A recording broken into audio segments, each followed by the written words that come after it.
সবাই মিলেমিশে কাপাসিয়াটাকে গড়তে চাই। কাপাসিয়ার সকল শ্রেণীর, সকল পেশার, সকল দলের, সকল ধর্মের, সকল বর্ণের মানুষ আমাকে সমর্থন দিয়েছে সন্ত্রাস, চাঁদাবাজি, দুর্নীতির বিরুদ্ধে, অন্যায়ের বিরুদ্ধে। আমি কাপাসিয়ার জন্য কিছু করতে পারছি, এটা আমার জন্য একটা সুযোগ আমি বলে মনে করি। সেই সুযোগ যাতে কাজে লাগাতে পারি, সেজন্যই আমি মহান আল্লাহর কাছে শুকরিয়া জ্ঞাপন করি এবং কামনা করে আল্লাহ যেন আমাকে সেই তৌফিক দান করেন।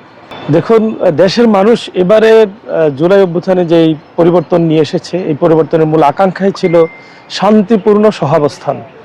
সকল ধর্ম মতের বিপরীতে প্রত্যেককে শ্রদ্ধার সাথে সুযোগ করে দিবে, এটাই হলো স্বাভাবিক হওয়ার কথা ছিল। কিন্তু দুঃখজনক হলো সত্য, ফ্যাসিস্ট চলে যাওয়ার পরও ফ্যাসিস্টদের আচরণগুলো ধারণ করে কেউ কেউ এখনো বাংলাদেশে রাজনীতি করার চেষ্টা করছে।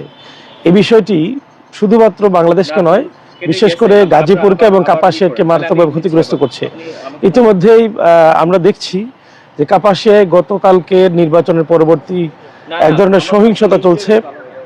পরাজিত একটি গ্রুপ, তারা সেখানে বেশ কিছু নেতাকর্মী এবং সাধারণ মানুষের বাড়িতে হামলা করছে, তাদের দোকানে হামলা করে দোকান বন্ধ করে দিচ্ছে, হুমকি ধমকি দিচ্ছে।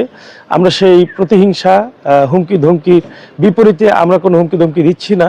আমরা শান্তিপূর্ণ একটা অবস্থান চাই, সবাই মিলেমিশে কাপাসিয়াটাকে গড়তে চাই, প্রতিহিংসা মুক্ত চাই।